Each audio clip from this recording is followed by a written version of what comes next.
வணக்கம். PRD தங்கம் வலைதள செய்தி சேனலின் செய்தியாளர் ஈஸ்வரன். ராணிப்பேட்டை மாவட்டம் ஆற்காடு நுகர்பொருள் விநியோகஸ்தர் சங்கம் ஆற்காடு சங்கத்தின் சார்பாக இன்று விழிப்புணர்வு கூட்டம் நடைபெற்றது. குறிப்பாக ஆன்லைன் வர்த்தகத்திற்கு எதிராக இந்த விழிப்புணர்வு கூட்டம் நடைபெற்றது. 5/1/2025 இன்று ஞாயிற்றுக்கிழமை இந்த சிறப்பு வாய்ந்த விழிப்புணர்வு கூட்டம் நடைபெற்றது.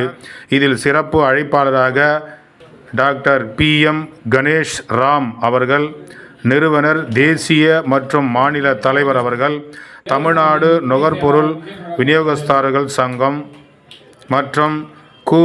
சரவணன் மாவட்ட தலைவர், வணிக சங்க பேரமைப்பின் மாவட்ட தலைவர் மற்றும் ஆற்காடு நுகர்பொருள் விநியோகஸ்தர் நலசங்கத்தின் தலைவர், செயலாளர், பொருளாளர் மற்றும் துணைத் தலைவர், துணை செயலாளர், கௌரவ தலைவர், உறுப்பினர்கள், குறிப்பாக சிறு குறு தொழிலை சார்ந்த வியாபாரிகள் இதில் கலந்து கொண்டனர். சிறு குறு தொழில் எவ்வாறு பாதிக்கப்படுகிறது, ஆன்லைன் வர்த்தகத்தின் மூலமாக தொழில் பாதிக்கப்பட்டால் வருகின்ற காலத்தில் சிறு குறு தொழில் இருக்குமா என்ற சந்தேகம் ஏற்பட்டிருக்கிறது. இதை முழுமையாக நாம் ஒழித்து கட்ட வேண்டுமென்றால் நம் சிறு குறு வியாபாரிகள் ஒன்று திரண்டு அரசாங்கத்திற்கு இதை எடுத்துச் செல்ல வேண்டும். தேவைப்பட்டால் ஆர்ப்பாட்டங்கள், போராட்டங்கள் மூலமாகவும் நாம் இதை அரசு கவனத்திற்கு எடுத்துச் செல்ல வேண்டும் என்று இதில் சிறப்பு அழைப்பாளர்கள் தெளிவாக எடுத்து பேசினார்கள்.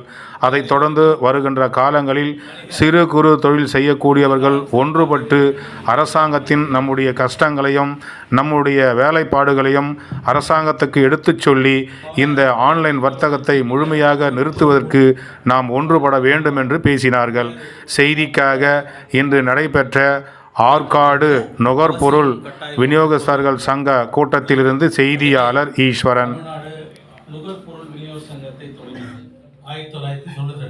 3 நபர்களை வைத்து தான் தொடங்கினோம்.